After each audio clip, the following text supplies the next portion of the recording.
Love this podcast? Support it and sponsor today. Simply head to ozcastnetwork.com for details.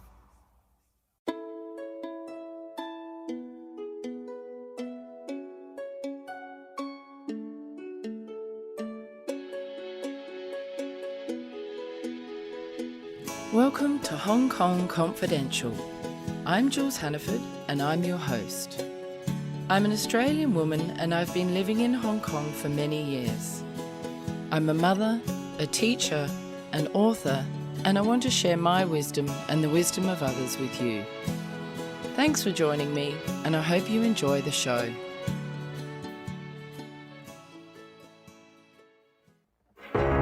You meet someone online and there's this instant connection. It's amazing how much the two of you just seem to click. They live somewhere far away and there's some plausible reason they can't travel to meet you. They tell you they're in love with you and you feel optimistic for the first time in a long time. They have a successful career, yet somehow they need money from you to solve a short-term problem, always with the promise of paying you back. Time goes on and they need more money more urgently. You've started to see the cracks and begin to wonder whether they've been lying this whole time. All of a sudden it hits you. You've been scammed. Fool Me Twice is the story of my mother, Jules Hannaford, a woman who was drawn into the dangerous world of sweetheart scams. After a trip overseas to meet a stranger, a dangerous altercation in a Manchester hotel room, and thousands of pounds lost for good, she's here to tell her story. Fool Me Twice, a true crime podcast, is available on Apple Podcasts, Ozcast Network, and anywhere you listen to your podcasts. Today I'm here with Liz Lau. Hi Liz, thanks for joining me today. Hi, Jules. Liz, I wonder if you can tell me, you used to work in the corporate world, but why did you decide to leave that arena and get into the creative world? I think saying that I decided anything is maybe implies a lot of intent. But yeah, I come from a corporate background. But even then, it was in the creative world. I worked in the design department of a kind of multinational company for many years, running projects, doing operations management, essentially managing the business side of it. But I've always loved working with creatives, which was why I worked in a design department. And when I was younger, I was always much more really interested in the arts. I majored in art history. I think when I was younger, I thought I had to choose.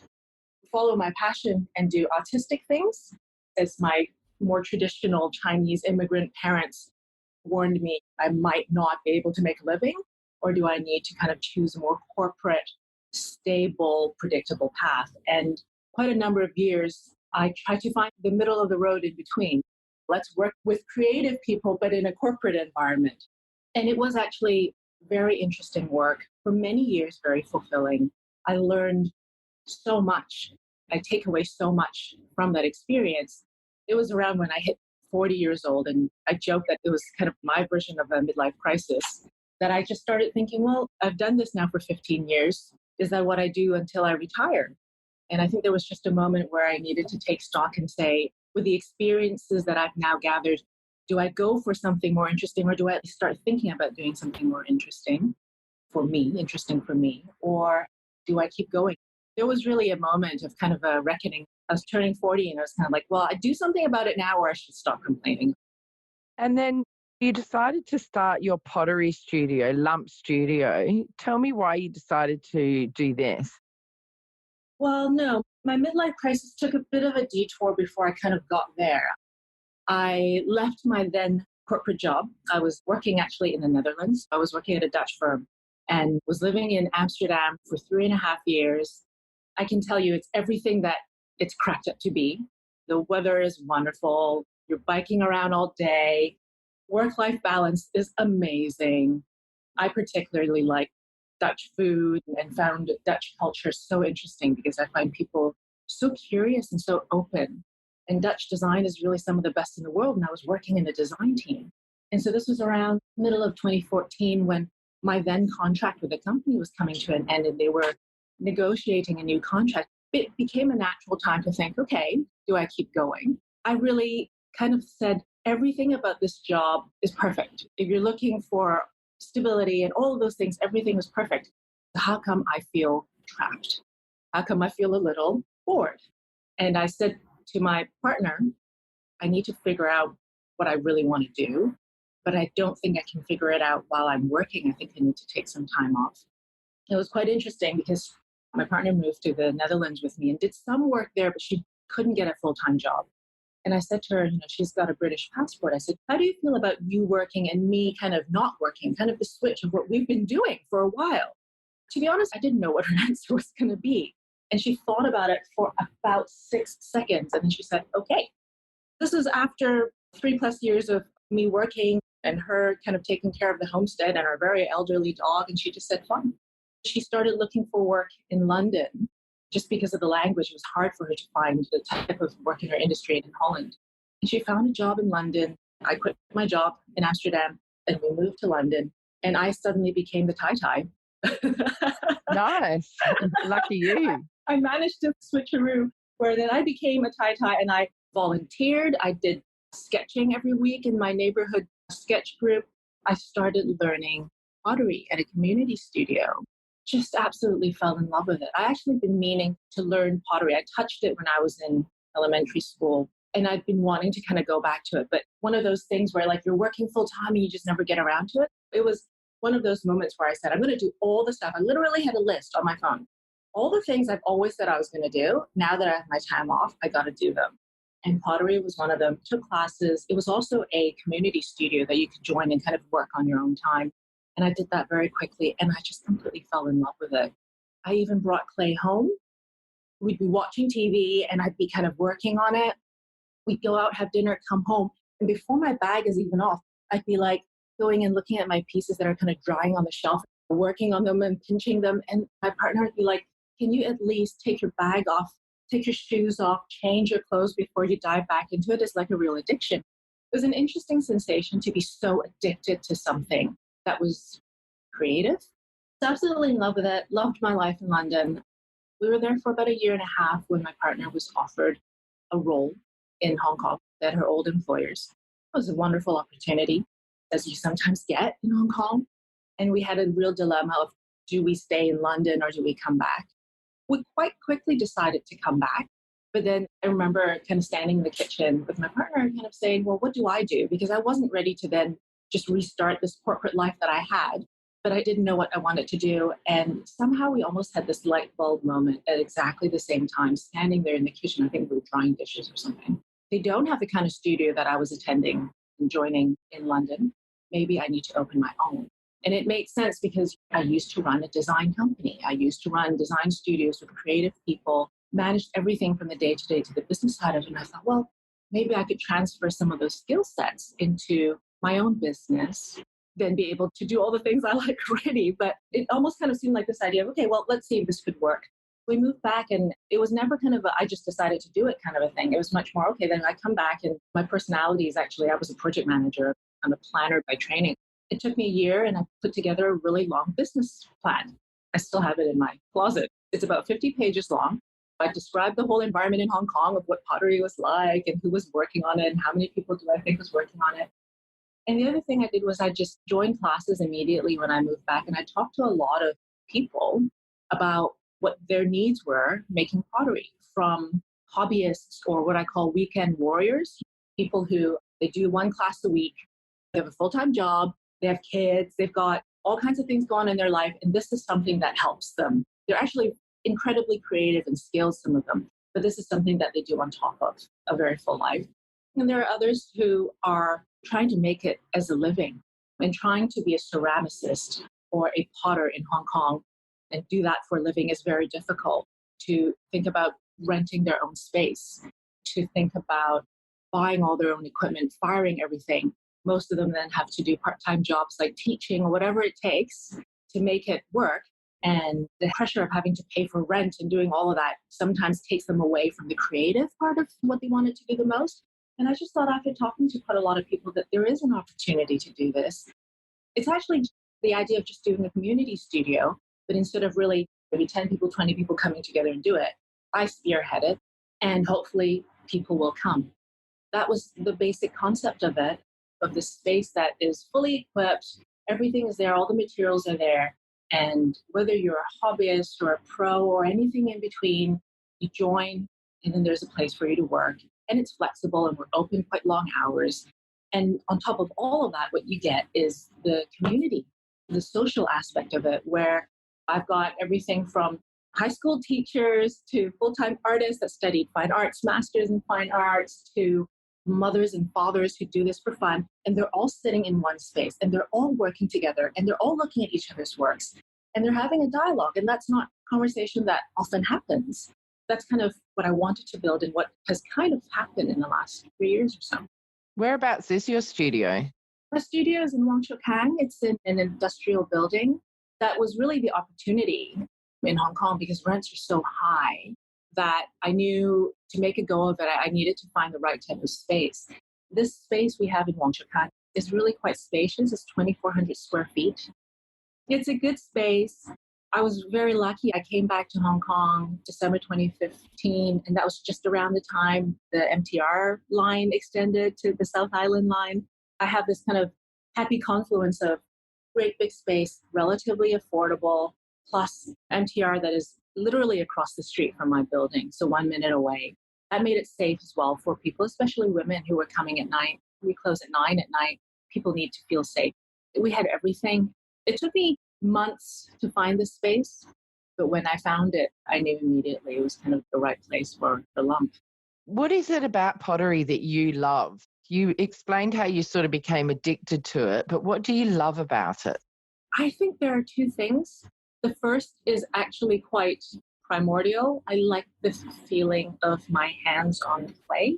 I think it's similar to how maybe some people feel about cooking or gardening. It is tactile. It's a very tangible thing. It's heavy. A bag of clay is like 10 kilograms. And in essence, you're playing with earth. Clay comes out of the ground. It's cold and it's kind of dirty, and actually it smells a little bit like there is bacteria in it. So it has all those smells, that earthy smell. There's a feeling of just shaping something and this kind of cold clay that you work with. That in a way is quite satisfying, and that's quite common.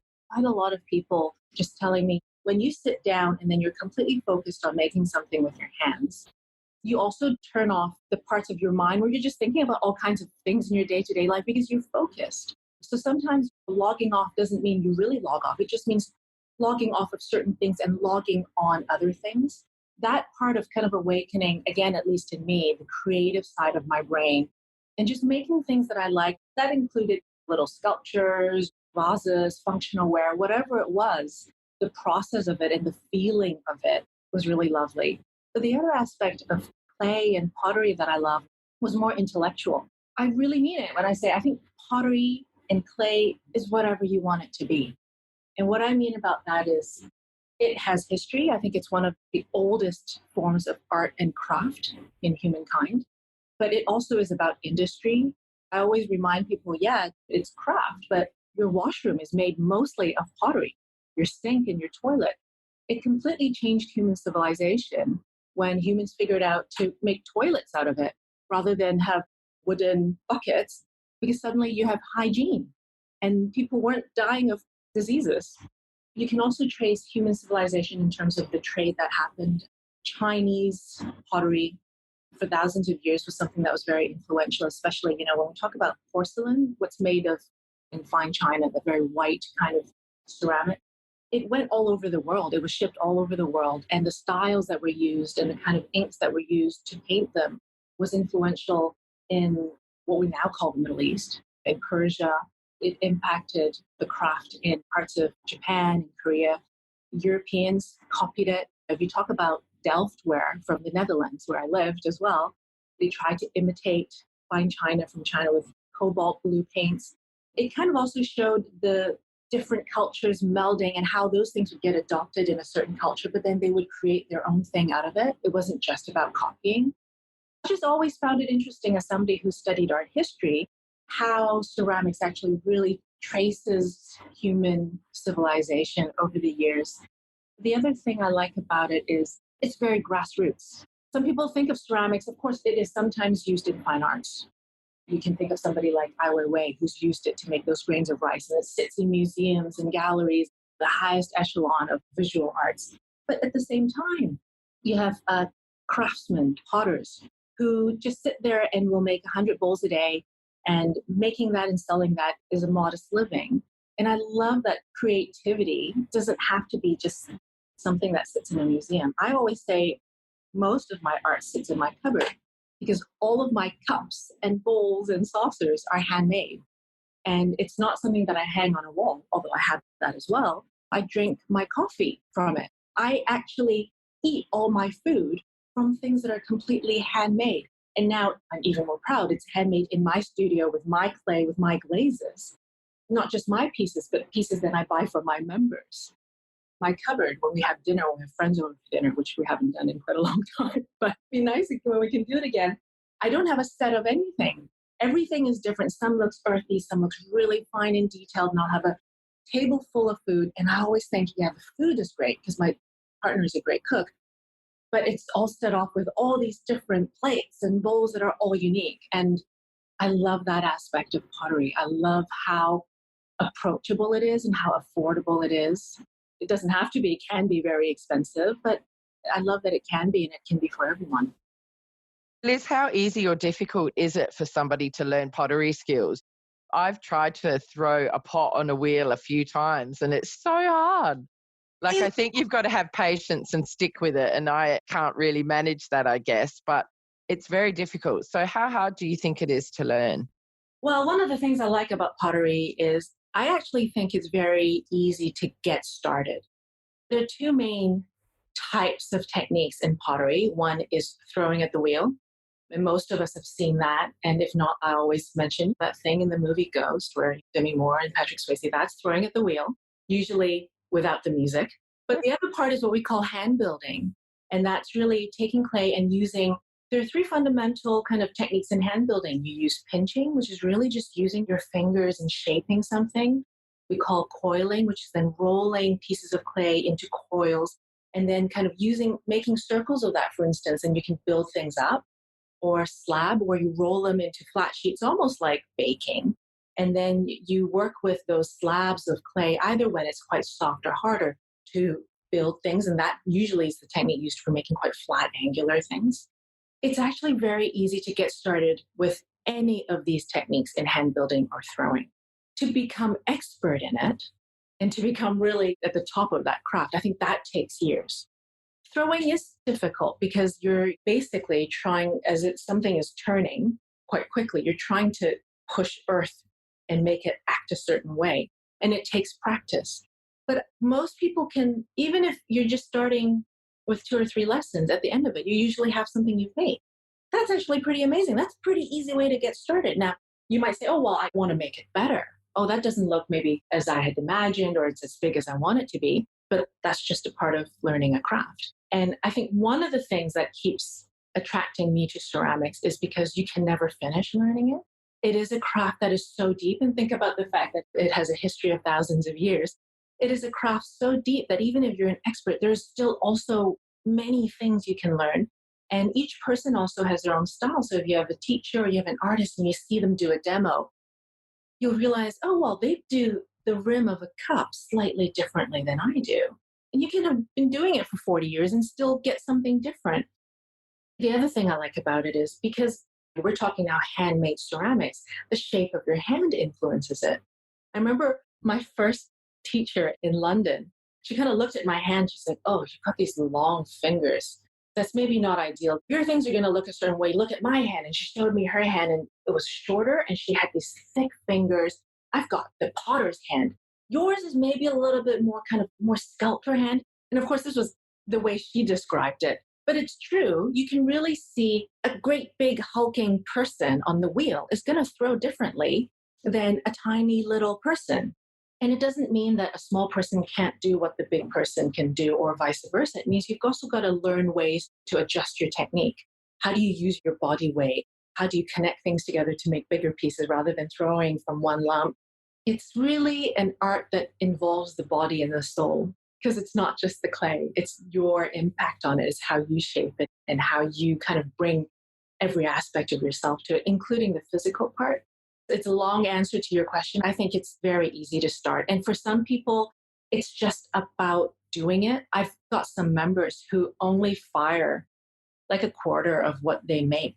Most of it, it's practice, they throw it back in the bin to recycle the clay, because as long as you don't fire it, we can just recycle and keep using the clay. And only when they come up with a piece they really, really, really, really love, then they fire it. But most of the time in the studio, it's just the act of making. It is actually okay to put your creativity to something and not have an end product. It's another aspect I love about ceramics. Creativity doesn't have to be tied up with a final physical thing. It can live on its own as well, and it can be very rewarding for someone. Speaking of creativity, how important do you think it is for us to have creative avenues in our lives? And what does it bring to our lives? I think one of my big missions of LUMP is I want creativity to be in daily life.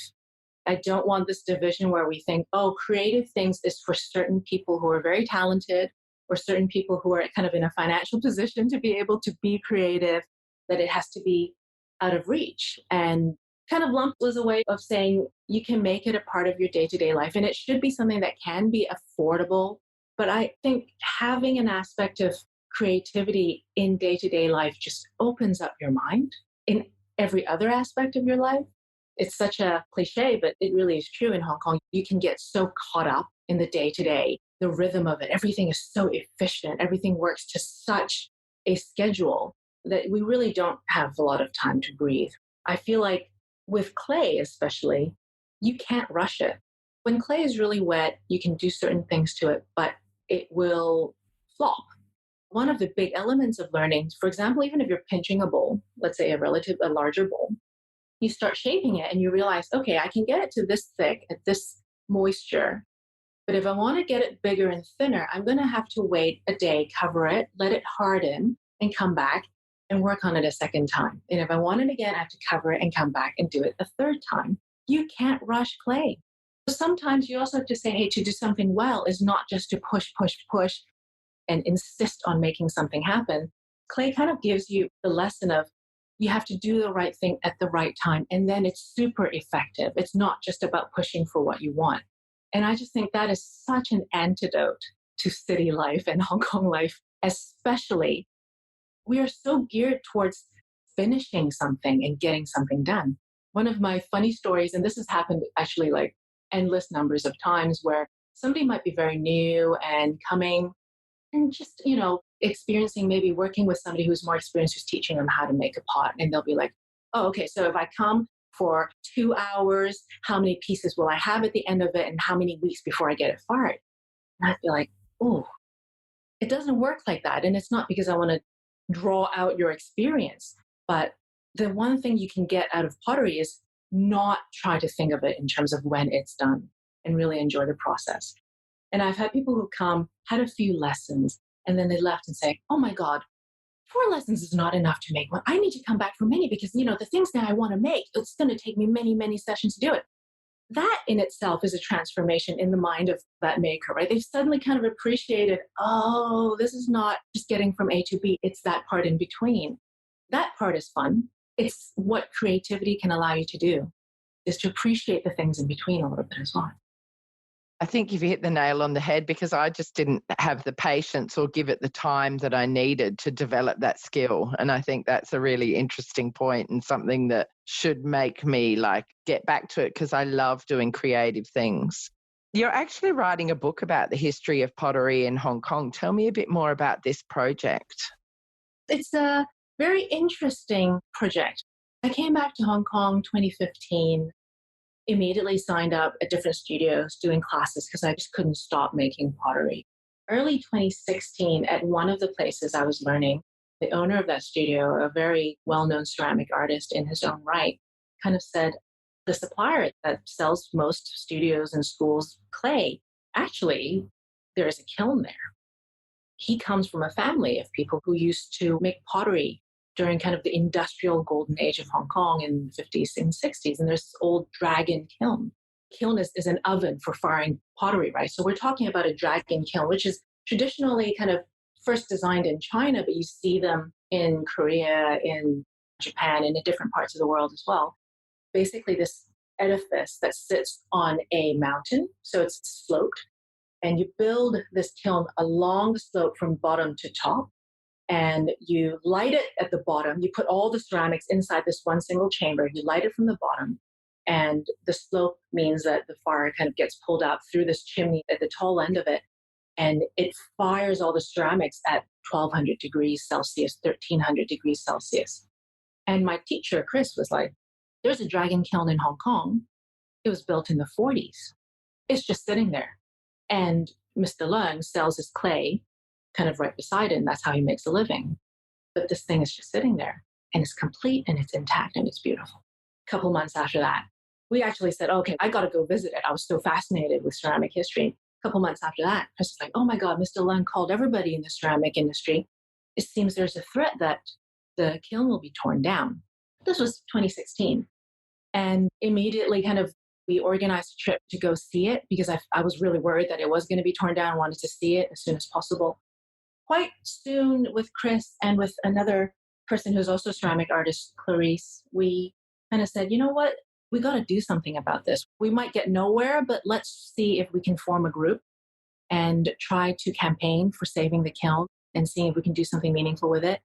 We decided, I think we really formed the group in 2017, and it's called the Hong Kong Dragon Kiln Concern Group. And our goal in this group is to save the Castle Peak pottery kiln, or what we now call the Castle Peak Dragon Kiln.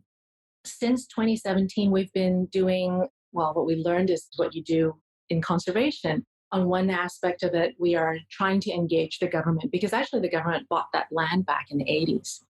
And kind of during the colonial government, the very first executive director of the Antiques and Monument Office, the AMO, was a man by the name of Solomon Bard.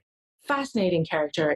It's an interesting aside. He was a dentist, a classical musician, and archaeologist, and he was the first executive secretary of the AMO. He convinced then Governor Edward Youde to buy this piece of land back and turn it into what they called a living museum. And what he meant by that was to save it, hopefully eventually to be able to fire it maybe once or twice every year, build a museum around it so that people can actually come and visit it and understand the industrial history in Hong Kong. And even the Architectural Services Department, which is a department within the government, was making blueprints for it. We have found the blueprints that were made between 1983 and 1987 to convert this kiln into a museum that would have been government run. Somehow that project just kind of petered away. I think it might have to do with the fact that Edward Youde passed away very suddenly. And so the project just kind of got abandoned. And for many years, even until the early 90s, the ceramic community in Hong Kong thought, oh no, they're changing it into a museum, right? But it just never happened. Mr. Leung has been living beside it in a little hut all these years. And what he does is, like I said, sell clay, supply schools, all of that. But at the same time, he keeps an eye on the kiln. If there's a typhoon, if there's a big storm, he's the one who's kind of calling up the government, the relevant departments, and kind of saying, okay, that tree's fallen down, please come and remove it. He was just kind of like a guardian for the kiln. And he's been doing that for the last 20 or 30 years.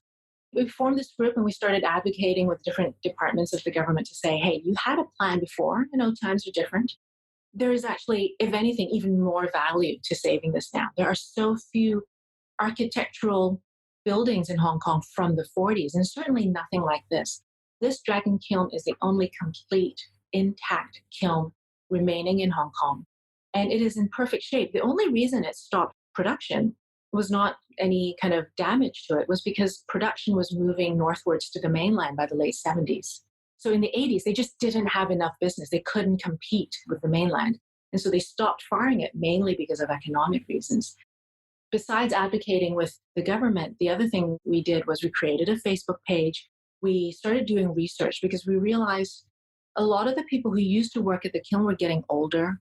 The information that we could get was beginning to disappear. So we wanted to capture and document as much of that as possible.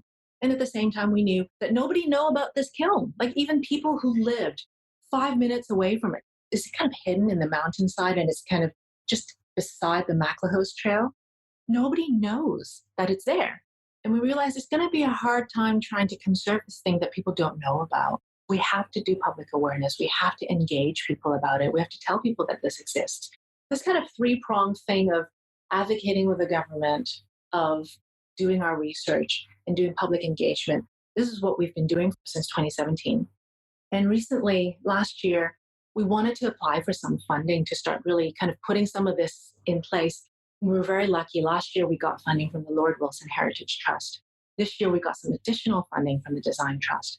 And that put us in the position to start writing a book about all the stuff that we found out about it. And the stuff we found out is we actually have mountains of information from oral history, like oral interviews with people who used to work there, family members, kind of the traditions that it came from, but also the pieces that were made there. The name of the book is actually called Objects of the Kiln. So it's not just about the kiln, it was the things that were fired there.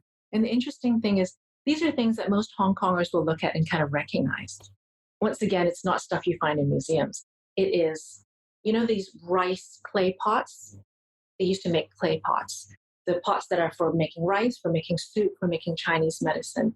They used to make all these different sizes of lids for these clay pots because people used to be quite poor. If there was a crack in the pot, they would get wire to kind of coil around it to fix it. But if you drop the lid, you can't fix that. You have to buy a new lid. The kiln made all these replacement lids for people to kind of go with their existing pot. They used to make things like water clay pipes. Where will you see that the most nowadays? If you go for a hike in the country parks, you will often see, just keep your eye out on the ground in certain areas. Pipes, those are usually clay, and sometimes they're damaged, but they kind of funnel rainwater, for instance. But they were also used in these old tenement houses, tong laos. You can still see them in the really old ones, sometimes just all the way up along the side of the corner of a building. They used to make, there's a company called Wing Li Wai in Cantonese, that made kind of Chinese wine. And they made this wine in these kind of really super bulbous wine bottles with a little spout on top. This kiln made these wine bottles, which were then delivered to Shangwan. And Wing Li Wai still exists in Shangwan these days. They would fill it with wine. And in fact, what we found out in our research was the wines that were made at our kiln were most likely shipped off to the States. Because on the bottle, not stuck on, but literally embossed into the clay, there is a disclaimer line that kind of says the bottle cannot be resold because it has alcohol in it. And when we searched that line, that specific text was the text that was the legal requirement in the United States at a certain period of time. So it was kind of like you wouldn't put that text on unless it had to be sold there. I'm like, wow, these bottles were making it all the way to the States and probably kind of being drunk by Chinese immigrants that were living there. These were all kind of really day-to-day things that were in your kitchen, things that were in public spaces. And so we decided to make a book called Objects of the Kiln, where we talk about these objects and through them, how they were made at the kiln, the technical processes, the people that made them, the skills, and the whole history of the kiln coming out of these objects, but also kind of how these objects were used in kind of an olden day of Hong Kong. It's a slice of past old Hong Kong life. And we just wanted to kind of bring that back into the current day and have a record of it. And we decided as well to make it kind of really accessible. Some of our research can be quite technical, but in this book, it's really targeted for audience that may or may not know anything about ceramics, even quite young people. Even if you're in high school, you would be able to read this book and understand it. It's in Chinese and in English.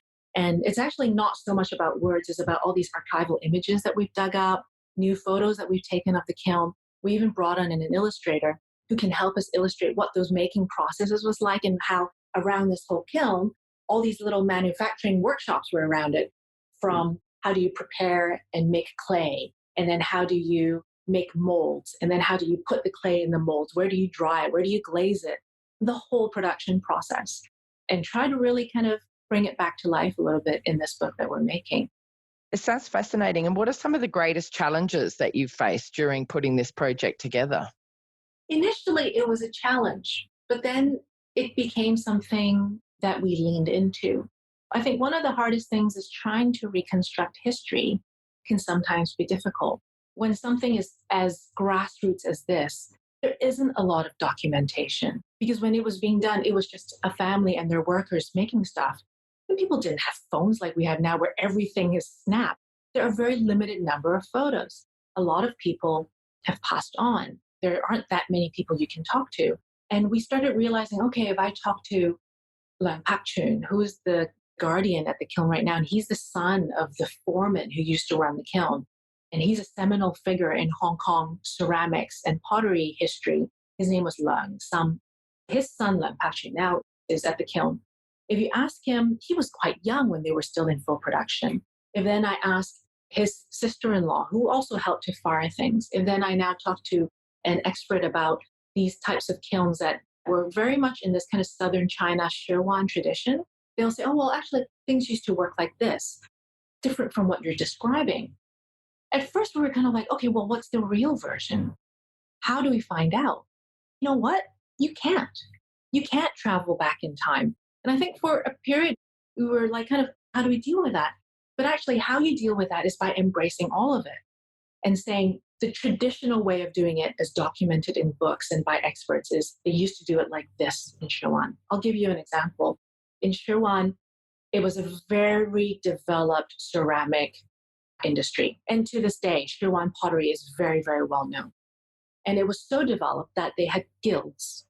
Not just anybody could make anything, right? You would have the flower pot guild, and you would have the rice clay pot guild, which, by the way, is different from the congee clay pot guild, which is then different from the what they call tea, but is Chinese medicine clay pot guild.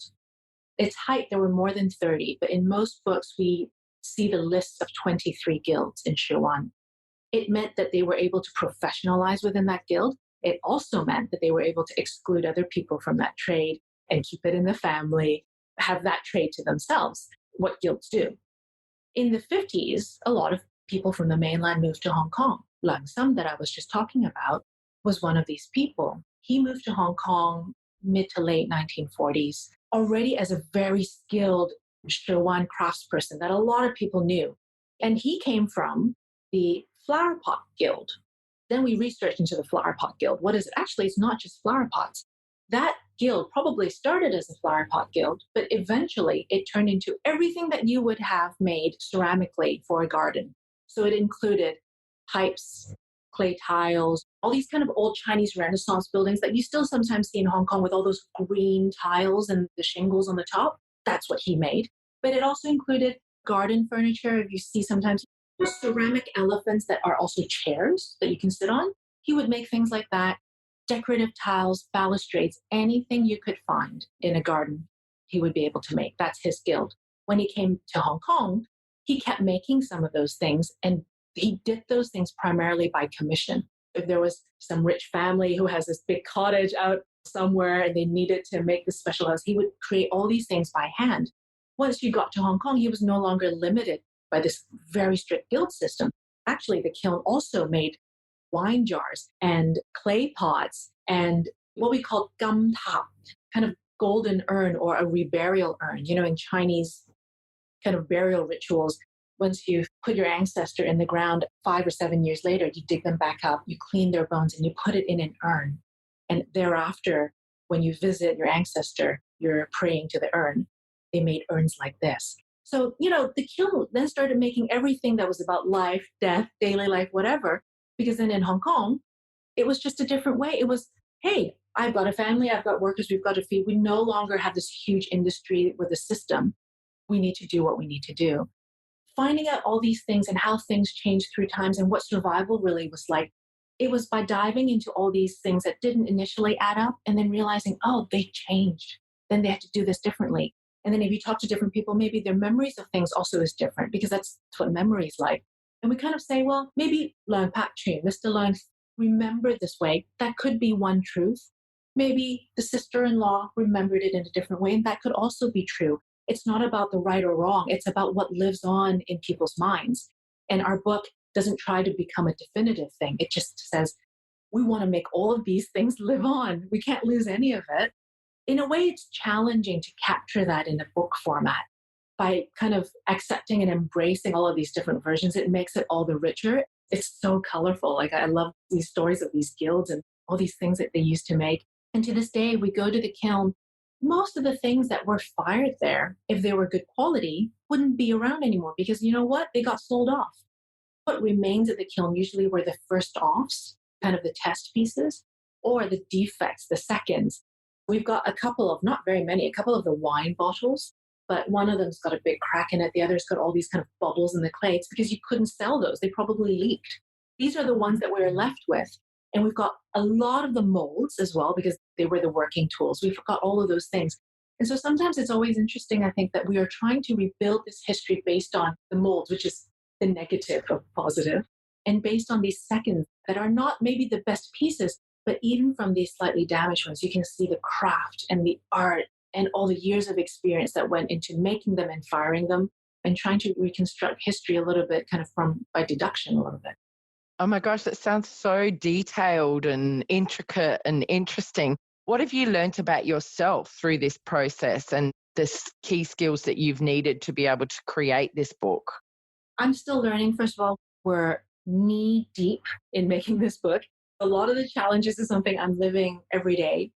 But I think some of the things I'm really enjoying from it, even as they are challenging, is we've got a committee of people working on this book. It's not just me. We've got a Chinese writer. We need to translate it into English, so we'll have a translator. I've got a photographer. I've got an illustrator, as I've mentioned, who's drawing everything.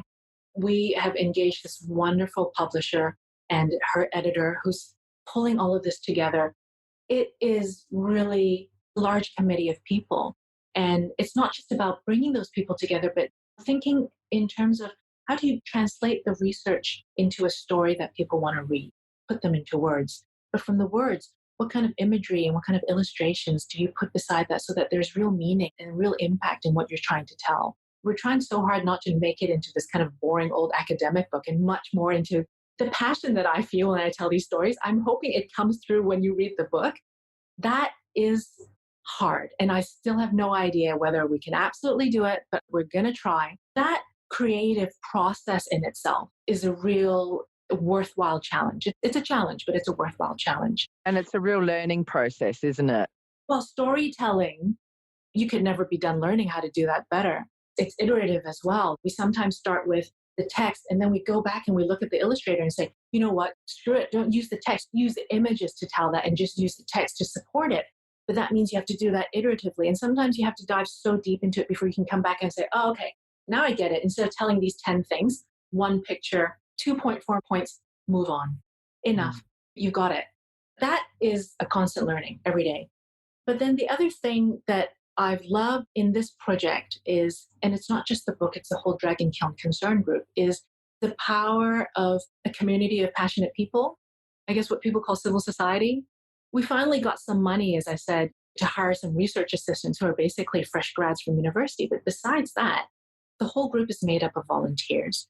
We're quite lucky now that we've got some money from trust funds and from our crowdfunding that we can afford to pay our writers and our illustrators and our photographer a living wage for contributing to the book, because it didn't make sense to me that they should have to do this for free. But actually the Dragon Kiln Concern group, the people who are kind of planning the whole book, we're all volunteers. There's me, there's a university lecturer, there's an architect, there's all kinds of people. And you can do something with a group of people who are passionate. If you asked me in 2017 when we formed the group, what are we going to manage? We've had some successes. We finally got the government to say, okay, we're definitely not going to tear it down. We've had some losses where the government says, okay, but very close to it, 30 meters away, we are going to build this housing project of 42 stories, which kind of said to us, okay, that means that really limits what we can do with the revitalization of the kiln. And our biggest fear now that we know they're not tearing it down, is there's going to be this ruin that sits there and nobody can enjoy it anymore. If you asked me a few years ago, would we get to write a book about it and engage all these wonderful professional people in the project? And of all these people that support us, on the 2nd of July, we launched a crowdfund to get the final funding for the book by kind of allowing people to pre-order it, right? It was a month-long crowdfund. We hit our target in 3 days. Wow, that's incredible.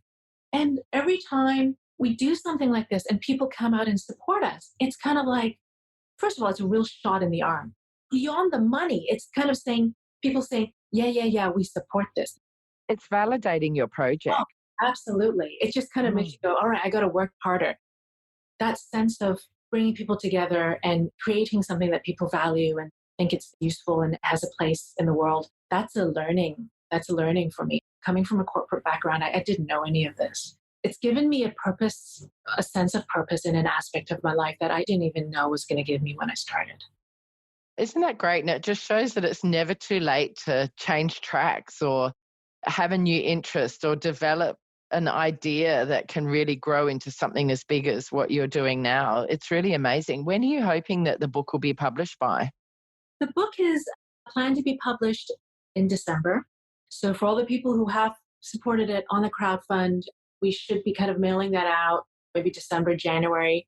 Mail is a bit slower these days, especially international mail. For people who do want to get a copy of the book, you can still support the crowdfund. It goes until July 31st. This is the best way to kind of pre-order your copy. If I can just do an extra little plug is, even though we've met our target was 75,000 Hong Kong dollars. We met that in 3 days. We're now at 110,000 or so. But actually, we've done the calculation that if we hit 150,000, enough people order their books that we hit 150,000, we're able to buy back a number of copies from our publisher at a discounted rate.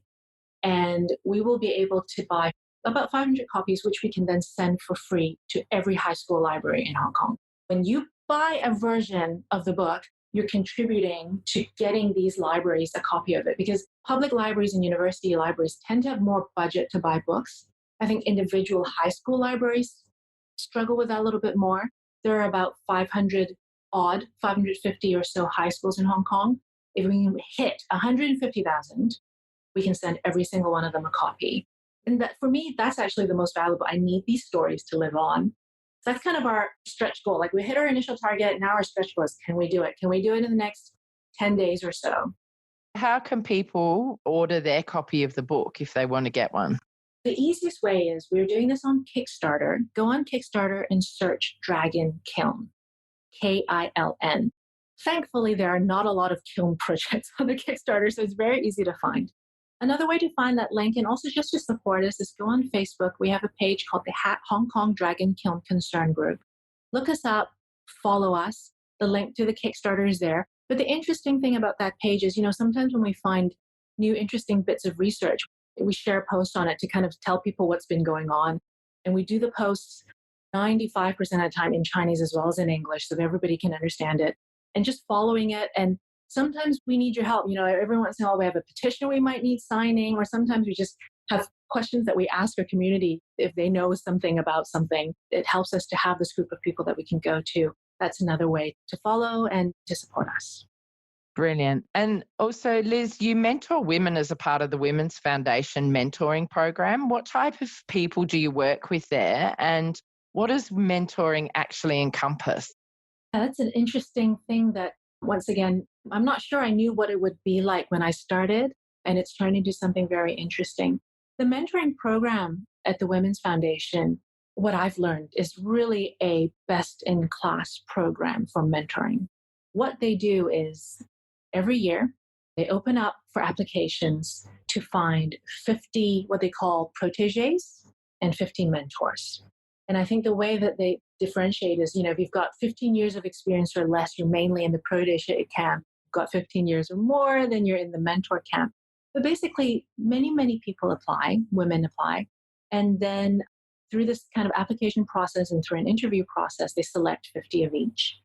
And then you go through this fascinating speed dating, like kind of where you've got these profiles online, you can read about each other, and people reach out and say, oh, can we go and have a coffee or have a chat? Or in the last few months, much more likely, have a Zoom meeting.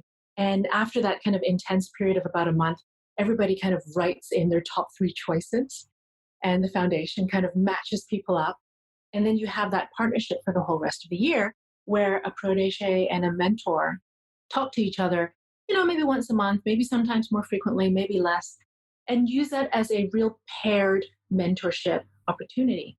I applied for this program because I thought that was really interesting. I love the idea of just expanding my world and meeting more people. And I'm a bit older, so I knew I was more in the mentor than the protege, but it wasn't about being one or the other. It was about expanding your network and meeting people and understanding what's going on in the world beyond maybe my small circle. I got paired up with this wonderful woman as my protege, but somehow, I don't know how the Women Foundation does it, somehow they've paired us up. We get along so well. We even share the same dark sense of humor, which not everybody does. Like, sometimes we'll say something and then just kind of dry humor, nobody gets it, but we're so on board. We can share things about work, about how do you navigate corporate life? How do you negotiate for a raise? How do you negotiate for a promotion? How do you develop yourself? How do you shape your career? But then also sometimes just about other day-to-day life things that there's so much happening in our world right now. How do you cope? How do you manage? There's that one-on-one relationship. But then the other thing about this program, which I think is unique, besides having that very intimate one-on-one, because it's this group of 100 women, we have these almost like monthly meetings that are based around specific topics. They might bring in a speaker. There might be a particular expert who comes in and talks about something. And as a group, we all sit there and we can listen to it, go into breakout sessions, talk about it, see how that applies to our daily lives, help and support each other in these small groups of how to overcome some of those things. And you know what? I've never been in an environment where I had 99 other women are just there being supportive and offering advice and with their diverse backgrounds, sharing their experiences. I think my own corporate life, I had to fight tooth and nail for my promotions and my raises. And in my 30s, especially, I felt quite alone in trying to fight that fight. And I now think back, it's like, oh, wow, if I had 99 other women I could have gone to who didn't work in my company and had any kind of conflict of interest with me, wow, that would have really helped. And I just think that's a kind of a unique thing that they've built. There's intimacy, but there's also the support of numbers. Is it mostly corporate women or women in sort of business within this mentoring program, or are you sort of mentoring in the pottery creativity arena as well? The mentoring program is primarily corporate because the Women's Foundation actually is three-pronged. They also do quite grassroots activity, but the mentoring program comes from the part of their mission, which is about bringing women into roles of leadership. It comes from that. The TWF also has other programs which deal with other aspects of gender inequality. But this one is very much about how do we start getting women into boardrooms and so that they can start influencing policies really right from the top. It is primarily corporate, but within that group of 100 women, I mean, I have a corporate background, but I run my own small business, predominantly do volunteer work. There are also a lot of other creative types. And the program I know is, if anything, trying to really widen the scope of the women who apply. So I think because it came from a corporate background, a lot of the women come from financial sectors, that kind of a thing. But increasingly, you see more people, more women from different industries learning about the program and applying for it. And I see that the foundation is also trying to make sure that the mix within that, whether it's about gender or not gender, about race, about, the cultural backgrounds, to mix that as much as possible, that you have a diversity of experiences at the table. What kind of personal reward do you get out of mentoring others? The extroverted part of me just likes meeting with people and talking to people. I think you, of all people, will understand that. Yeah, definitely. I love it.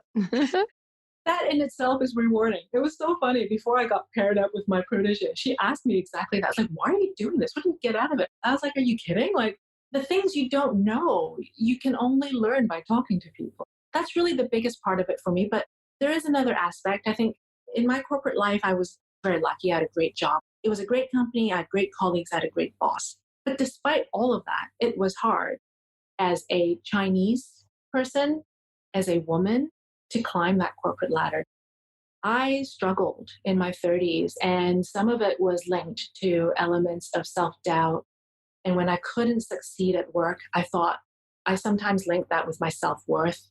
I sometimes thought, why do you tell me, a lot of people know this, why do you tell me I'm very valuable to the company, but that doesn't reflect in what you pay me and the promotions that you hand out? How come those people get that before I do? There was a ceiling in that job, but I eventually broke through, and I was one of the first women on our board. I was one of the first Chinese on the board. I was certainly the first gay person on our management team board. And I was very convenient for them because in my one person, they could hit 3 diversity targets.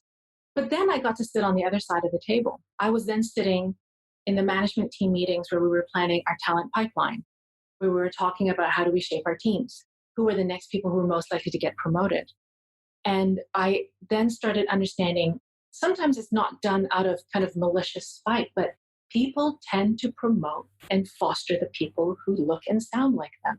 They're not doing it because they're mean, but you're going to identify with that person who had similar life experiences. you're going to want to bring that person up to your rung of the ladder because you're like, oh, I know what you went through.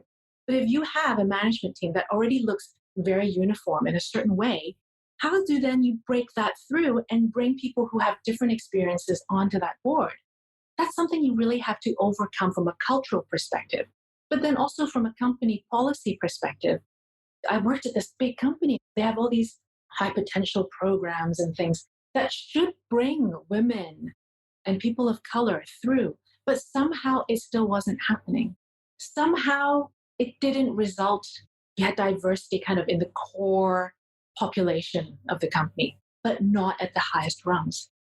When I was leaving the company, I was getting more involved in the kind of diversity and inclusion kind of program that was beginning to be set up there. And when I left, I remember thinking, oh, this is one aspect actually I would have happily kept working on. I was ready to leave my job and do other things, but that part I really liked. And I thought, oh, well, leaving corporate life, it's a shame I'm not going to get a chance to do that anymore. And the TWF program became an opportunity for me to kind of tap into that again. And I always say in this program, the two things I want to do is teach people how to negotiate for their salary and not leave money on the table. Because for anyone, and a woman in particular, if let's say at age 25, you're getting paid 20% less, then when you're at age 27 or age 30 and you're negotiating from that lower point of view, even when you then get something, the way that your salary compounds over time, you're always making less and you just don't accrue the wealth that then allows you to do other things in life. Like I was very lucky. I saved up this little nest egg that allowed me to go take time off, start my own business. If I hadn't done all of that, I wouldn't have been able to. So by leaving too much money on the table, it's not just, oh, they don't value me today. It's what limits that applies to your future decisions. One of my big things was about how to help people learn some of the tricks, having been on both sides of the table, learn some of the tricks of how do you negotiate for things like promotions and raises, and how to profile yourself in a corporate environment. Something that I do hear a lot is women kind of saying, how come people don't recognize how well I'm doing? Well, you got to find a way to get that communicated out there. How do you do that? There is a way to do that beyond blowing your own horn and being all kind of gross about it and profiling as if you're selling yourself.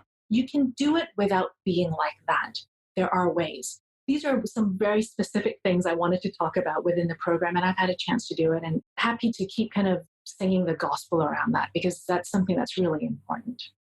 And have you seen your advice being utilized by your protege, and has your protege been making steps to find those sort of avenues to success in their workplace?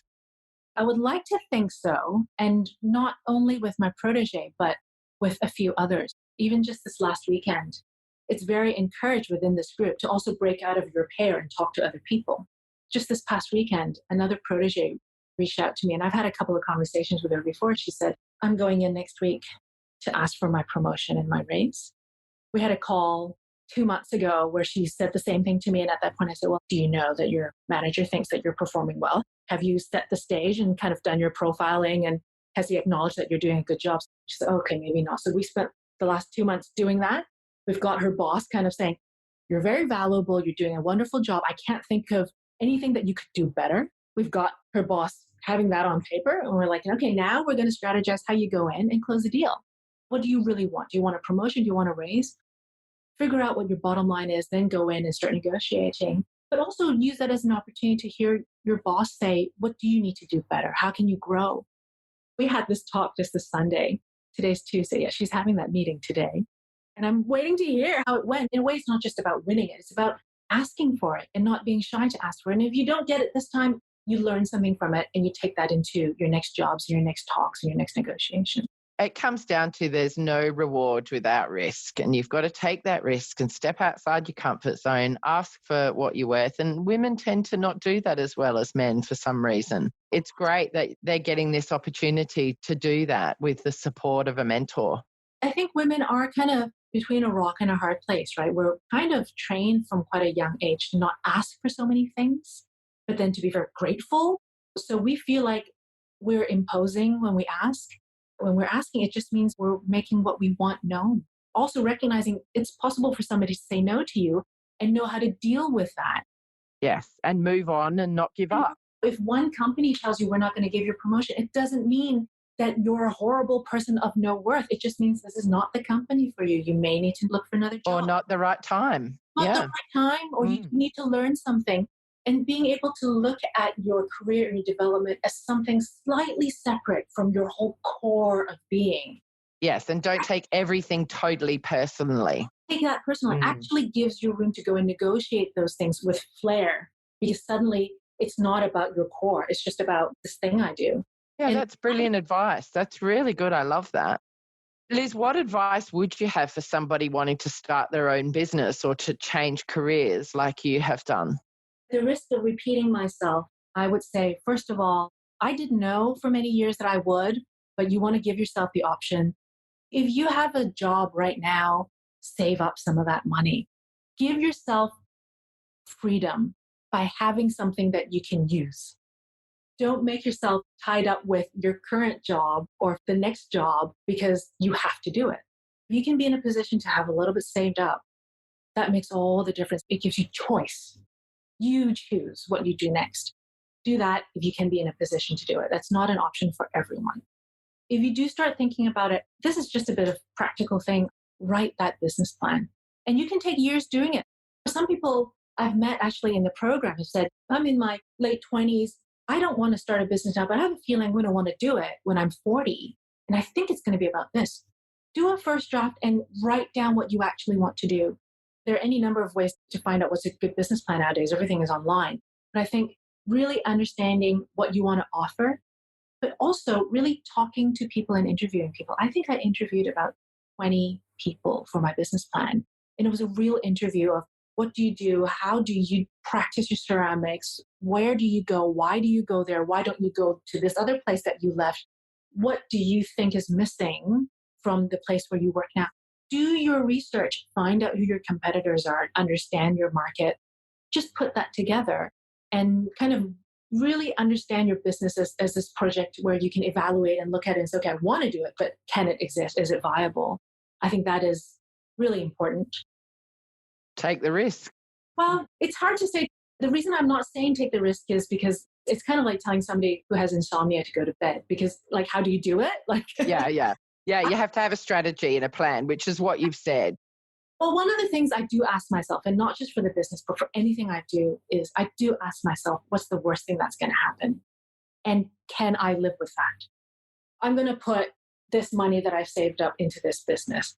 What's the worst thing that's going to happen? Will I be destitute? Or do I have something to fall back on? Do I have family that can support me? In my case, it was my partner.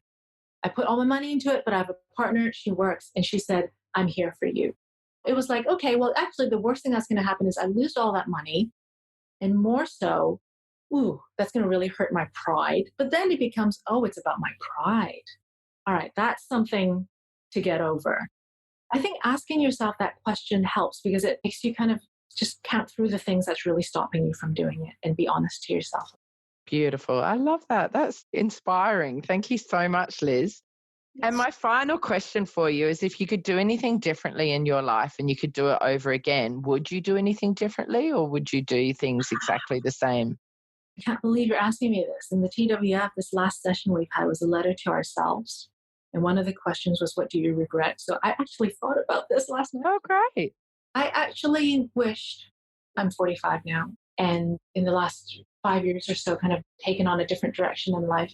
I wish I was more attuned to social injustices, social inequalities, and what we need to do to make the world a better place for everyone. I think in my 30s, I was so wrapped up in work and how to be successful and am I good enough? And a lot of it was inward focus. It took me a long time to work through some of those things. And I had to work through them. I think some people are in a better position and don't have to work through them, maybe. But I spent most of my 30s working through that. And I was lucky to have been able to work through that so that in my 40s, it's no longer looking at myself and looking outwards and saying, what is this world and why am I in it? And what do I do that actually, and then maybe in a very small way, but that at least for me, I think makes it a slightly better place? What do I do that hopefully does the least amount of harm? We all do some harm. Just living in the world and breathing and driving or sitting on a plane, that all creates environmental harm. What's the least amount of harm that I can do? On one hand, I know that I couldn't have been a different person in my 30s. I had to work through those things. But I also wish, if anything, that I have more years to care about the things that I care about now, to support the causes I support now, to learn the things about the world and the injustices of the world that I do now, and have that impact how I live my life and what I do in my life. Because I think it's not enough to just be happy and just to be successful. I think there needs to be purpose, and a purpose that makes sense in the wider world. And that is different for every single person. But if you ask me, I could have done it starting earlier, but certainly it's never too late. That resonates so much with me. I really feel the same. I really do feel the same. And I wish that I had known more, not only about what's going on in the world, but about myself, and also about parenting, because I was a young mother. I wish that I could have done many things differently then and had the knowledge I have now back then. But it's all part of growing and learning, isn't it? Yeah. Exactly. Liz, thank you so much for this amazing, amazing conversation. It's been so rich and interesting and fascinating and inspiring. You've really just been such an amazing guest. Thank you so much for coming on Hong Kong Confidential. I really, really appreciate it. Thank you for speaking to me, Jules. I don't know that it's that interesting for anyone, but it's a conversation. I think it will. I think it will be super interesting for people. It's really, really fascinated me. We've talked for an hour and a quarter, which is quite a long time. For my listeners out there, if you have really enjoyed this podcast, please could you share it with your friends and family? And could you go to iTunes to rate and review Hong Kong Confidential to bring the podcast up the iTunes charts, and also get Liz's story out about her studio and the Dragon Kiln, and also about mentoring and her life advice, which is really, really fascinating. And if you're interested in sponsoring my podcast, I have a Patreon page. If you go to Patreon.com/Hong Kong Confidential, for as little as $1 a month, you can sponsor my podcast and the production of it. You can hear the secret answers to the 4 secret questions that I ask all of my guests. So Liz, you didn't know about this now, but we're going to move over onto Patreon. You're going to select 4 numbers from 1 to 50, and then you're going to answer 4 random questions for me. So we're going to say goodbye here. So thanks again for being on Hong Kong Confidential, and I'll see you over in Patreon in just a second. See ya. Hi, Confidants. I want to tell you about my Patreon page.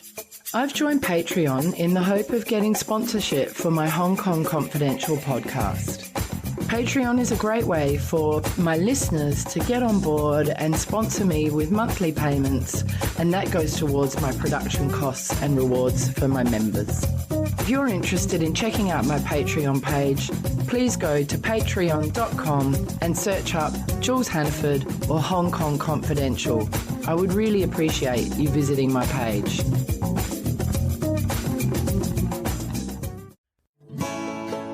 So that brings us to the end of another Hong Kong Confidential podcast.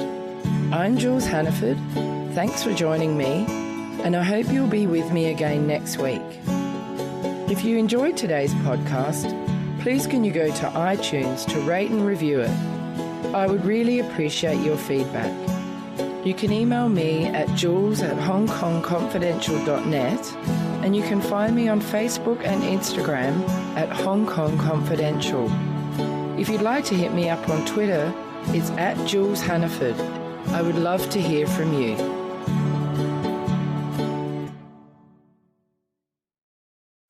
Love this podcast? Support it and sponsor today. Simply head to AuscastNetwork.com for details.